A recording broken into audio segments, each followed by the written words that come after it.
E bom demais você estar aqui hoje para a gente poder aprender um pouquinho mais sobre tudo que a gente vem aprendendo e estudando aqui, tá, gente? Então, vamos lá para a gente começar recapitulando um pouquinho do que a gente viu na aula passada, né? A gente falou bastante na nossa live passada sobre o primeiro versículo, né, do Evangelho de João, aonde ele, na verdade, falava muito sobre logos, né? Sobre o logos. Vou até colocar aqui para gente, ó. O primeiro versículo que a gente falou bastante foi o versículo 1, né? Do capítulo 1 de João, aonde a gente falou sobre no princípio havia o verbo e o verbo estava junto de Deus, né? E o verbo era Deus.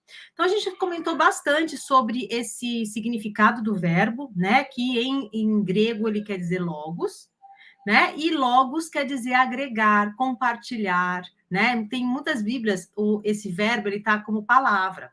Só que Deus, a gente viu aqui também, ele não tem, ele é imortal, segundo as codificações, né? A codificação de Kardec, ele é imortal, ele não tem boca, ele não tem palavra, né? Ele não tem nenhum som oral que sai, né?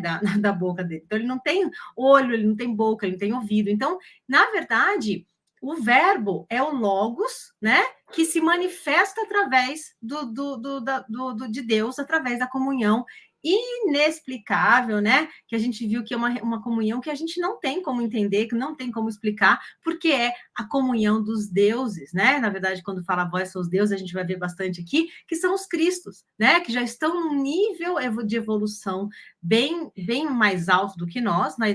Bem mais, na verdade, como Cristos, né? E esse Cristo, na verdade, que é o governador do planeta Terra, Jesus, ele, na verdade, através da comunhão indescritível, né? Indescritível com Deus, ele ajudou todo o processo de construção do nosso orbe, tá? Então, isso a gente falou bastante, né, sobre isso. Falamos sobre o verbo, né, sobre o verbo logos. Falamos também sobre o Espírito, né, de Deus, como a gente mencionou. E agora, pessoal, a gente vai falar um pouquinho sobre o segundo versículo, tá, de João. Então, no segundo versículo, o que a gente tem aqui, ó? A gente tem assim, ora, a terra estava vazia e vaga, as trevas cobriam o abismo e um sopro de Deus agitava a superfície das águas. Vamos entender um pouquinho isso daqui? Porque é muito importante a gente entender todo o processo que a gente está aprendendo aqui para a gente poder seguir, tá? Deixa eu só pegar aqui a minha colinha, porque sem colinha, né, gente? Muita informação aqui. Então, vamos voltar um pouquinho sobre o que a gente aprendeu sobre a palavra logos, né? Tem o mesmo significado, né, do que a palavra verbo, né, em grego, que é um substantivo, tá? É um substantivo em grego e é derivado aí do verbo grego lego, que significa, ó, dizer, reunir, juntar, que igualmente diz o quê? Pode até nos dar, né, essa alusão do brinquedo Lego, né? Cujo propósito é exatamente esse, incorporar peças pequenas, uma a outra, visando a construção de alguma coisa, né? Então, quando a gente fala aqui, né, nesse versículo, que o verbo era Deus, no primeiro versículo, a gente está dizendo o quê? A gente está descrevendo, né? A gente não, né? Mas João está descrevendo a inteligência que era divina. Porque o verbo já é os Cristos, nesse caso Jesus. E quando ele diz que era Deus, ele está descrevendo a inteligência que era divina. Então, quando você está em comunhão muito indescritível, né, que é o que o Kardec fala, com a comunhão com alguma coisa, você está praticamente vivendo ali em simbiose, né? Posto, né, que essa comunhão estar unido a Deus, estar junto de Deus.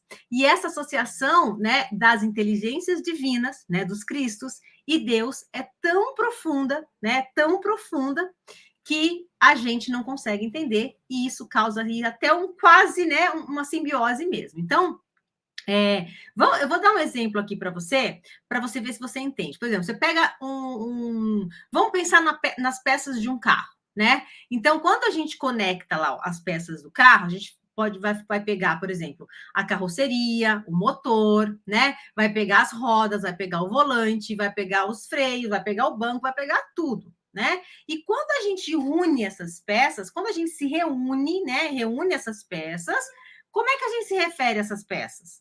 carro, não é? Então, é um carro. A gente não diz assim, quando a gente está ouvindo um barulho, a gente fala assim, um carro passou por aqui, né? Por quê? Porque a gente está vendo o barulho da roda, a gente está vendo o barulho do motor. A gente não está falando uma roda passou aqui, né? Um motor passou aqui. Não, a gente fala o quê? Que o veículo passou aqui. E o mesmo raciocínio aqui se aplica no que tange aí a inteligência divina. Então, quando a gente fala dessa agregação, dessa conexão em processo de comunhão indescritível com Deus, como se esses Cristos, né, essa comunhão com Deus, está, na verdade, sobre todo o mandato de Deus e está sendo Deus, né, nesse momento. Então, quando a gente olha para tudo isso, né, João deve ter pensado nessa condição, né? Então, é importante a gente saber isso, né? E de modo similar aqui, como a gente já mencionou, o processo em relação à integração das inteligências divinas e Deus é como se como se eles fossem Deus, porque eles estão juntos, né? Então, pessoal, é nisso que eu queria falar. Agora, deixa eu falar uma coisa muito importante aqui, que é importante para a gente poder seguir aqui, pessoal, que eu não quero que vocês se... Espera aí só um pouquinho. Eu não quero que vocês esqueçam isso aqui, que é extremamente importante. Espera aí, meu Deus, tanta informação aqui. Quem executa, tá? Isso é muito importante a gente lembrar. Quem executa as vontades de Deus, tá? São as inteligências que estão em comunhão com o Criador. Então, quem está em comunhão com o Criador, que são os Cristos, eles executam, tá? Eles não criam, ok? Aqui, olha, André Luiz, né, no livro que eu mencionei para vocês, né, A Evolução em Dois Mundos, ele fala o quê? Que as inteligências, elas agem ao influxo do Todo-Poderoso. Né? As inteligências, então, elas agem segundo a determinação de Deus. Né? De acordo com a determinação de Deus, que ele demanda, Deus demanda, de acordo com o que ele pede, essas criaturas extremamente evoluídas, né? Elas realmente estão lá cocriando em plano maior o que Deus está orientando, tá? Então, e o verbo era Deus, né? O que a gente está querendo dizer aqui, né? O que João está querendo dizer aqui? E o Criador era Deus. Coisa linda, né? E o co-criador era Deus, e que é Jesus Cristo. Né? Então, e o verbo era Deus, ele está querendo dizer, e o co-criador do que Deus gostaria, desejava e auxiliava era Jesus, né? Que atua conjuntamente com a comunidade de Cristos do sistema solar, né, pessoal? Então, a gente sabe que cada sistema solar, a gente tem trilhões de sistemas solares, né? E cada Cristo tem aí uma responsabilidade, né? E Jesus tem essa responsabilidade de ser o co-criador aqui em plano maior do planeta Terra, né? Então, eles atuam em coletivo, eles atuam em Pleiades, né? E jamais de forma isolada, né? Isso acontece de forma sempre estrutural, né? Sempre em grupo, né? Então, quando então eu falo que então ele era Deus, né? O verbo era Deus, eu estou querendo dizer que é a mesma pessoa? Estou querendo dizer que Deus e Jesus é a mesma pessoa, então? Não, tá? Então, ao falar, por exemplo, que o jardim está ensolarado, por exemplo, né? A minha intenção é dizer que o jardim se tornou sol. Então, você está lá tomando sol, você fala assim, nossa, o jardim está tão ensolarado. Isso quer dizer que o jardim se tornou sol? Não, né? Isso não significa isso. Isso significa o quê? Que o jardim está o quê? Em comunhão com o sol. A mesma coisa quando alguém diz, né, que está debaixo de uma lâmpada, né? É o mesmo dizer que a pessoa se tornou a luz? Não. Você está iluminado, né? Conforme a luminosidade da luz, mas você não se tornou a luz, né? Então, dessa mesma maneira análoga, João Evangelista, nosso querido João Evangelista, ele diz o que aqui? Que o Criador derramou sobre Jesus, né? Que se tornou divino. Então, se você está em comunhão indescritível com Deus, com o divino, você se torna divino, né? Porque você está em harmonia com Deus. Tá? Tem mais um ponto importante aqui que eu queria passar para vocês, que é Salmos. Em Salmos, né? Esse salmo é bem famoso. O que a gente tem? Diz assim, ó, vós sois deuses, né? A gente não tem esse salmo? Vós sois deuses. E está escrito que todos nós estamos o quê? Banhados pela energia do Criador, Deus. É isso que está escrito lá, né? Ou então, assim, à medida que a gente realiza a evolução e o progresso espiritual, a gente aprimora os potenciais, né? Os nossos caracteres, as nossas imperfeições, a gente se torna um espírito mais evoluído e a gente vai se tornando cada vez mais divino, porque nós temos aqui uma centelha divina dentro de nós. Então, vós sois deuses, vós estão, né, no caso de nós, com a possibilidade de estar cada vez mais em comunhão com Deus, tá? Então, pessoal, vamos voltar aí um pouquinho no slide, então, no versículo 1, tá? No capítulo 1, desculpa, versículo 2, que fala o seguinte, vamos lá. Peraí. Ele estava no princípio junto de Deus. Nesse ponto aqui, o que João diz, né? João, ele quer dizer aqui que a ideia, né, que tem que ser ressaltada é que ele estava junto de Deus na hora da formação do planeta Terra, né? Jesus não fez isso isoladamente, sem assistência do Criador, né? Mas sob a direção dele, sob a assistência. Então, ele não fez sozinho, né? Então, quando a gente vê isso, a gente tem certeza absoluta, né, que ali ele estava no princípio junto com Deus, certo? Aqui, ó, é só a Bíblia, aqui é na Gênesis, deixa eu só passar aqui para o nosso versículo que a gente está aprendendo aqui. Eu acho que é esse. João 2, aqui, né? Então, João, capítulo 1, versículo 2. Ele estava no princípio junto de Deus. Então, o que mostra aqui? O que João está querendo dizer aqui? Que, na verdade, Deus estava junto com Jesus, né? Então, ele estava no princípio junto de Deus. Oi, Flávia, tudo bem, minha querida? Que bom que você está aqui. Me sinto muito honrada de você estar aqui hoje, viu? Então, João reitera o quê? Que na formação do planeta terrestre, Jesus não fez isso isoladamente, né? Como se tivesse uma assembleia, ele teve uma assistência de Deus, a direção de Deus e de outros cristos que ajudaram. Né? Isso é muito bonito, isso é muito bonito. E aqui, logo no versículo, no capítulo 1, versículo 3, o que mostra aqui para gente? Olha, deixa eu ver aqui, ó. Mostra assim, ó, que todas as coisas foram feitas por meio dele, e sem ele nada se encontra feito se faria. Então, vamos lá ler de novo, tá? Então, todas as coisas foram feitas por meio dele, e sem ele nada que se encontra feito se faria. O que quer dizer isso, né? Aqui, gente, Jesus, né? Segundo João aqui, ele foi um instrumento da vontade de Deus, né? Então, os cristos, gente, os cristos, que são os espíritos extremamente evoluídos, né? Depois a gente tem que olhar, depois vocês podem ver no livro dos espíritos, eles têm lá a elevação, né? A evolução espiritual. Então, você tem os espíritos imperfeitos, você tem os espíritos benfeitores, superiores, e você tem os espíritos superiores, que são os espíritos celestes, né? Que são os espíritos perfeitos, que são os crísticos. Então, o Cristo, ele é a forma mais elevada, né, dentro da categoria de evolução que se pode ter. E dentro da categoria Cristo, ainda você tem evoluções e evoluções, gente. Ninguém para de evoluir, tá? Isso tá na codificação de Kardec. Todos os espíritos evoluem para sempre, ok? Não existe um momento que a gente para de evoluir, a gente é perfeito. Por quê? Porque nós não somos Deus. O único é Deus, que Deus... Oi, Rodrigo, tudo bem? Seja bem-vindo, meu amor. Bom demais ter você aqui.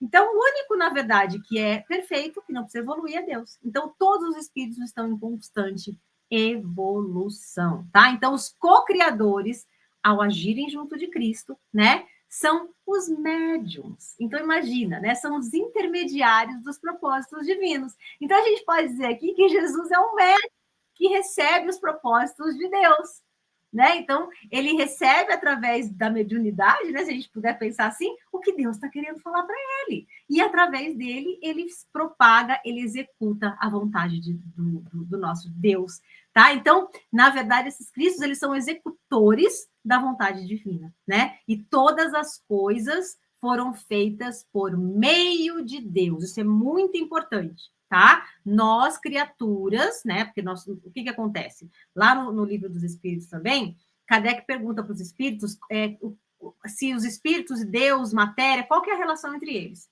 E se tem mais qualquer outra coisa que existe no universo. Ele fala, não, existem 3 coisas: matéria, espírito e Deus. Então, e Deus, nós, que somos espíritos, e a matéria, que é o fluido cósmico, que é tudo que gira em torno de nós, visível e não visível. Matéria que a gente vê aqui densa, e outros tipos de matéria, até o pensamento, tá, gente? A matéria. E se não for... Então, na verdade, a concepção são as 3. E como nós somos espíritos criados por Deus, nós somos criaturas. Então, a gente não pode criar nada porque nós somos criaturas. Nós podemos co-criar, né? E aí também, né, lá no Livro dos Espíritos, o que é explicado para nós? Que esses espíritos celestes, que já estão num grau de evolução grande, eles são co-criadores em plano maior. Então, imagina, né? Construir galáxias, construir planetas, sistemas solares. E nós somos, né, espíritos imperfeitos, co-criadores em plano menor. O que quer dizer isso? Nós podemos co-criar a nossa vida através do pensamento, através das nossas atitudes, né? Mas nós temos essa centelha divina capaz de ser co-criador, né? Então, nesse caso aqui, os Cristos são os executores da vontade divina, né? Então, todas as coisas foram feitas por meio de Deus, tá? Então, vamos imaginar assim, ó. Vamos imaginar que... Vou fazer uma analogia aqui, tá? Que o universo, ele seja uma grande empresa, né? Quem trabalha em empresa aí sabe como é que é. Então, vamos imaginar que o universo é uma grande empresa, tá? O que tem na empresa, né? Então, se a gente pensar numa estrutura de empresa, a gente pode pensar assim, ó, que Deus, né? Deus Criador, ele é o dono da empresa. Então, Deus está lá, é o cara, né? O CEO, é o dono da empresa. E no organograma lá da empresa celeste, né, de Deus, há um conselho de diretores, né? O que esse conselho de diretores vai fazer? Ele vai o quê? Receber orientações do dono da empresa. Para que o quê? Para que a empresa funcione. E esse conselho de diretoria executa a vontade do dono. Não é assim que funciona? Então, é a mesma coisa, tá, gente? Sem o co-criador, ou seja, sem essa assembleia, né, de executores em plano maior, de executores aí celestes, nada teria sido feito. Porque eles são o quê? Os braços, se a gente pensar de Deus, né? Eles executam, porque as coisas não acontecem por acaso, tá, pessoal? Nada nessa vida acontece por acaso. Nada nessa vida acontece por acaso. Pode ter certeza disso. Por mais achar que a gente fala assim, nossa, que azar, né? Ou que coincidência. Nunca é, né? Então, quando a gente tem uma doutrina materialista aí, né? Que muitas doutrinas materialistas, ela prega que o acaso existe, que a coincidência existe, né? Que é assim mesmo, que não tem razão, né? A gente está falando aí de uma evolução, né, de uma vida biológica, e a natureza, né, não é obra do acaso, né? Sem direcionamento muito específico, sem finalidade, tá? A gente não teria tudo que a gente tem hoje, tá? E João, ele atesta isso, que sem a intervenção desse co-criador, desse executor em plano maior, que é Jesus, no nosso caso, nada teria sentido. Então, vocês percebem, gente, que coisa linda? É como se um dependesse do outro, né? Deus é o criador, Deus dá as ordens, Deus mostra o que tem que ser feito. E os executores em plano maior, eles o quê? Executam, através deles é executada a vontade de Deus. Então, Deus tem a intenção, tem a direcionamento, e os Cristos têm a execução. Né? E sem um ou outro, nada disso teria acontecido. Então, a vida biológica não teria surgido, né? Não teria se aperfeiçoado como foi, e não seguiria uma lógica. Então, tudo isso tem uma lógica para sempre aí na nossa vida, tá? Dúvidas? Flavinha, como você está aqui? Você tem alguma dúvida com relação a isso? Tá tudo claro? Alguma dúvida aqui no nosso versículo? Então, por isso que no versículo 1.3, né, no capítulo 1, versículo 3, diz: todas as coisas foram feitas por meio dele, ou seja, por meio de Deus, e sem ele nada se encontra feito, se faria. Ou seja, se não fosse a mentoria, né, a ordenança de Deus, os co-criadores não iam poder criar nada. Ok? Então, vamos seguindo aqui. Vamos ver se tem mais alguma coisa aqui. Bom, vamos agora para o capítulo 1, versículo 4, tá? Versículo 4 do Evangelho. E aí fala o que aqui, gente? Que nele, deixa eu até colocar aqui. Olha lá, fala o seguinte, ó, que nele, tá? Havia vida, e a vida era a luz dos homens. E nele havia vida, e a vida era a luz dos homens. Nesse versículo, a gente tem aqui, tem vida em duas acepções aqui, em dois significados. No sentido biológico, essa vida, tá? Visto que não haveria vida biológica na Terra, caso não houvesse um direcionamento muito profundo, né, dos co-criadores, essa coordenação, né, nos processos biológicos, naturais, físicos, então todo o processo de construção biológica e física da Terra, né, que foi realizado por Jesus. E, igualmente, a vida, gente, que é muito lindo isso, no aspecto moral, né, aquela de sentido transcendente, né, que diz respeito às qualidades das experiências acumuladas. Então, olha que lindo, né? Quando ele fala aqui que não haveria vida e a vida era a luz dos homens, mostra o quê? Que sem tudo que Jesus conquistou e executou, amando, né, do nosso Criador, durante o processo de construção na Terra, não teria vida. Vida biológica, vida física e biológica e vida moral, porque o espírito ele precisa de moral, né? Ele precisa evoluir, né? Então foi isso que aconteceu. Quando o ser humano ele encarnou, né, na Terra, quando as raças humanas chegaram para esse processo de evolução, existia aí um processo biológico, existe um processo muito importante, né? Que é o processo eterno de todos nós, que é a nossa evolução, para a gente se tornar o quê, né? Muita gente pergunta assim, mas o que a gente vai fazer então? Qual que é o objetivo da vida? Gente, o objetivo do espírito é se tornar espírito puro. Como que é isso, Dri? Não sei. Se a gente só soubesse, eu não estava aqui, né?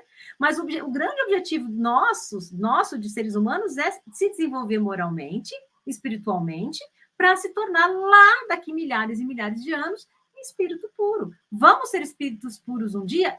Com certeza. Mesmo as pessoas mais maléficas do mundo, que hoje estão num mundo aí de expiação, de provas, com certeza, né? Também no livro dos Espíritos, tem uma pergunta lá que Kardec pergunta, né? Se todo espírito evolui, e ele diz que sim, não existe nenhum espírito que fica para trás. Não existe nenhum espírito que não evolui. Pode demorar? Pode, através das escolhas. Mas todos nós, em algum momento, vamos chegar a espíritos celestes. Não é lindo, gente? Imagina a gente coordenando a Lua, coordenando planetas, né? Claro que vai demorar milhões de anos, mas olha que lindo. É bom a gente saber que a gente tem um objetivo, né? Mas mais do que isso, a gente tem um objetivo hoje aqui na nossa vida. Então, o que a gente está hoje moralmente aplicando na nossa vida para a gente poder executar de forma importante? Porque isso é ser executor em plano menor. Co-criador em plano menor é a gente conseguir entender que nós estamos aqui nessa reencarnação com esse intuito de construir uma vida hoje, para a gente não ter que resgatar na próxima. Muitas pessoas, né, espíritas, falam muito isso. Eu estou aqui para resgatar provas e expiações da vida passada, por isso que eu estou passando isso, isso e isso. Sim, tem muita coisa que são provas, tem muitas coisas que são expiações. Mas uma das coisas muito importantes é você aprender e aperfeiçoar o seu espírito nessa vida. Para você não acarretar mais débitos, para você não ferir mais as pessoas, para você não fazer mais coisa errada. Então, o nosso objetivo na nossa vida atual é o quê? Sim, resgatar, né? E ter provas e expiações, porque nós estamos no planeta de provas e expiações, mas fazer o quê? Usar boas escolhas para poder projetar o nosso presente, que vai gerar um nosso futuro melhor. Por isso que essa vida é muito linda que ele fala aqui, né? Que é a vida moral, que é a nossa obrigação. Né? Então, a gente tem que despertar para essa espiritualidade, né? Tem que despertar para essa evolução espiritual. Ok? Faz sentido? Flá está entendendo? Tudo certinho? Então, vamos seguindo. Vamos seguindo aqui. E aí, no versículo 4, né? A gente falou da vida, né? E, nesse versículo, ele fala dessas duas consequências aqui.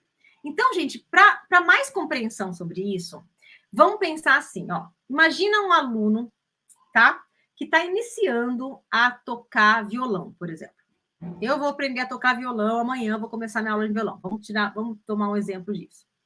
Com uma professora que ela é concertista, uma professora muito experiente no que ela faz, né?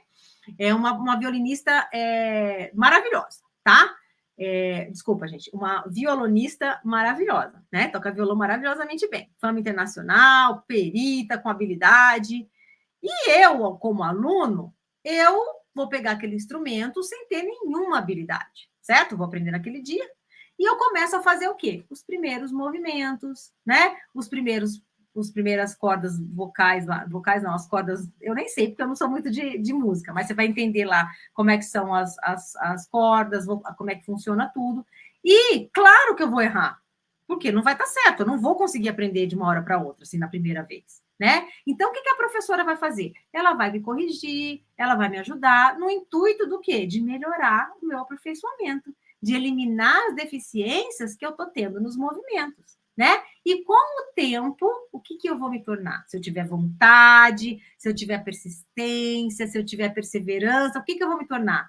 Eu vou me tornar um aluno realmente bom, né? Eu vou me aprimorar, eu vou melhorar, né? Então, por que eu estou contando essa história toda aqui? Porque o que é o aprimoramento, gente? O aprimoramento, ele compreende numa coisa muito importante. Quando eu entendi isso, minha vida mudou. Eu parei de reclamar, eu parei de me revoltar contra as coisas, eu parei de ficar me questionando toda hora, tá? Porque o aprimoramento, gente, e aqui eu estou voltando no aprimoramento espiritual, é você compreender, presta atenção nisso, tá? Que é muito importante, que renúncias, tá?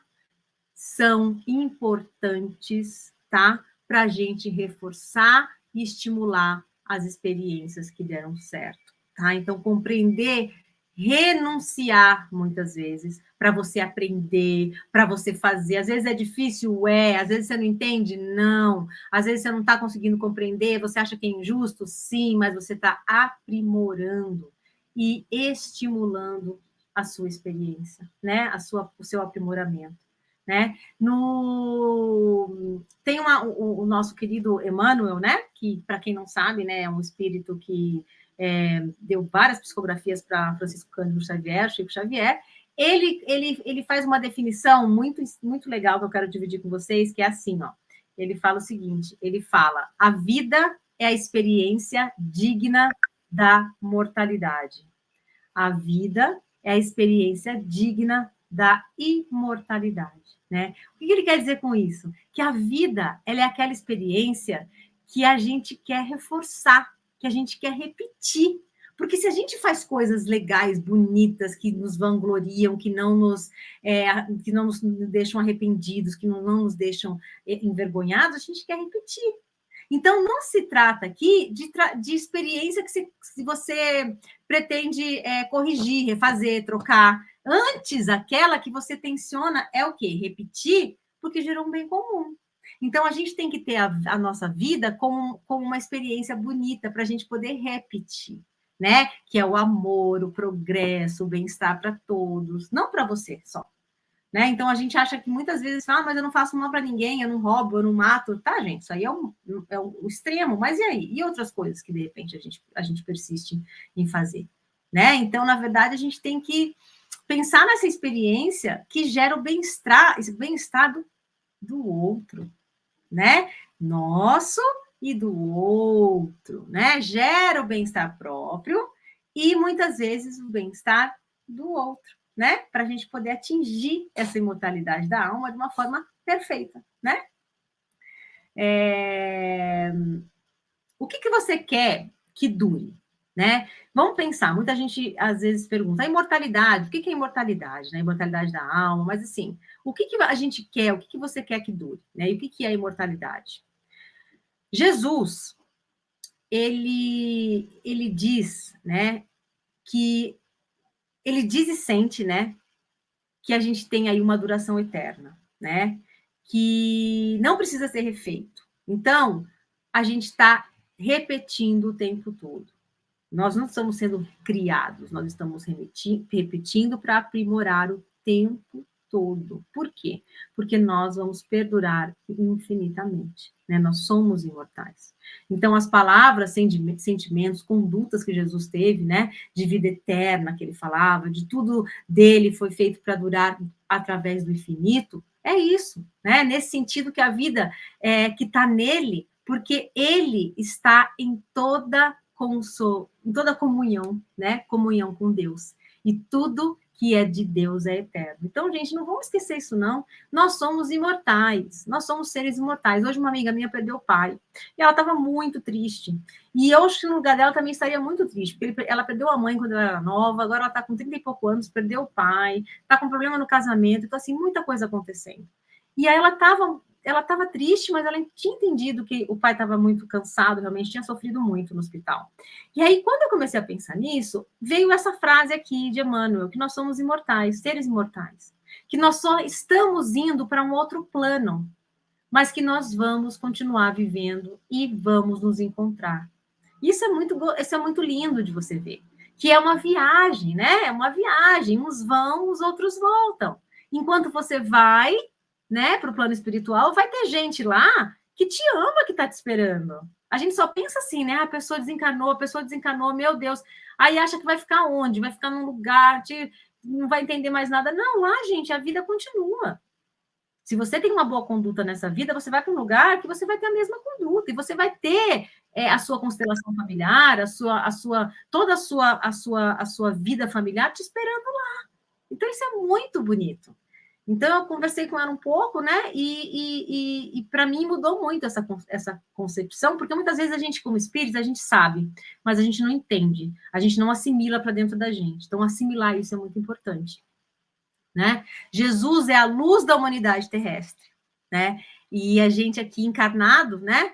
E os espíritos errantes, né? Como encarnados, espíritos errantes. O que é espíritos errantes, gente? Espírito errante são espíritos que desencarnam, estão lá no plano espiritual, esperando, aprendendo, trabalhando para poder voltar para o plano material. Então, quando a gente fala aqui de espírito errante, são os desencarnados que estão esperando, aprendendo mais para poder voltar para o planeta Terra, tá?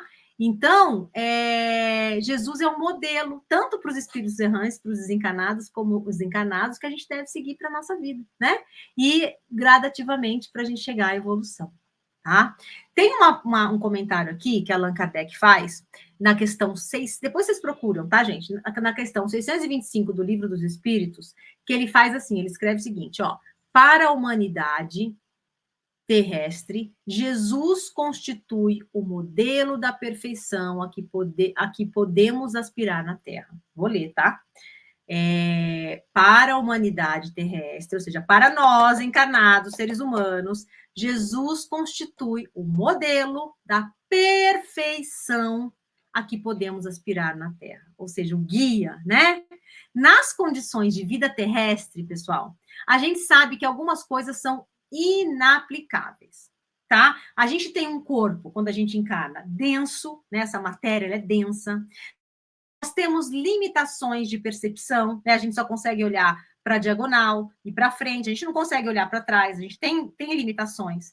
E a gente tem limitações evolutivas, né? Porque a gente está aqui para evoluir, mas a gente está num corpo físico denso com determinadas limitações. Então, gente, não é possível a gente suprimir a totalidade das nossas imperfeições enquanto a gente está aqui, tá? Mas das perfeições que a gente pode realizar aqui e adquirir condições na Terra, Jesus é o modelo de perfeição do que a gente aspira. Então, para nós, espíritos em evolução, a gente ainda tem muita imperfeição. Só que essas perfeições que a gente pode realizar e adquirir, quem que a gente tem que olhar?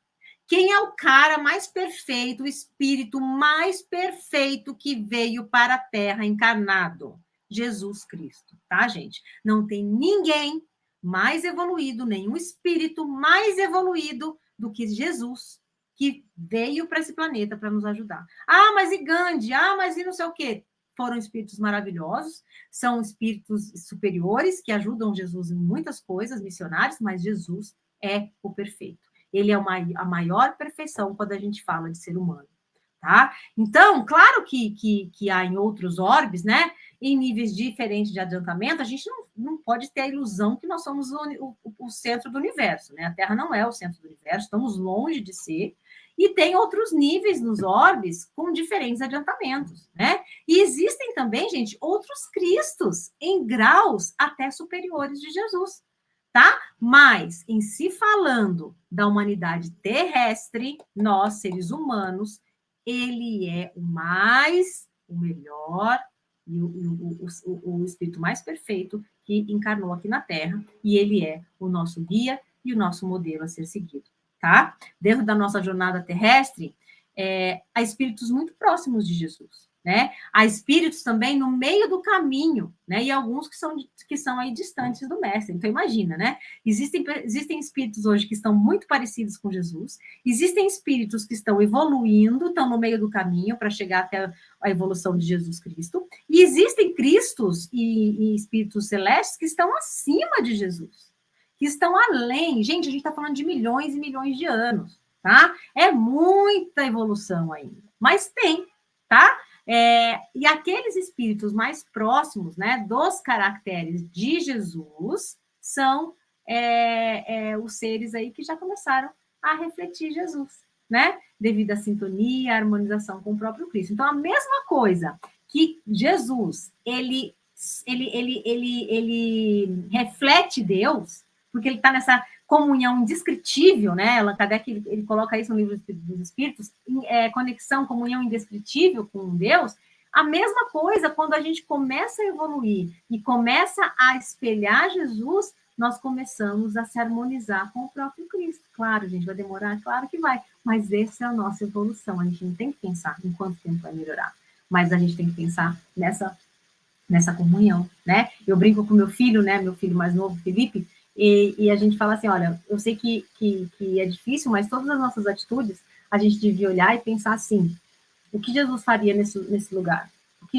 Qual seria a atitude de Jesus nessa situação?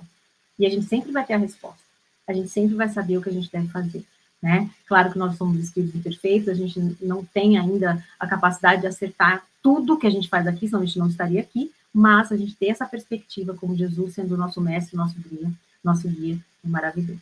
Tá certo? Então, pessoal, era isso que eu queria falar hoje para vocês. A gente já estudou, então, os versículos 1, 2, 3 e 4. Eu vou ler aqui para vocês esses versículos, para a gente poder entender agora. Vocês vão ver que, quando a gente lê agora, depois que a gente estudou, vai ficar bem mais fácil da gente entender, né? Da gente conseguir perceber isso. Então, olha só que lindo. A gente estudou até aqui, ó.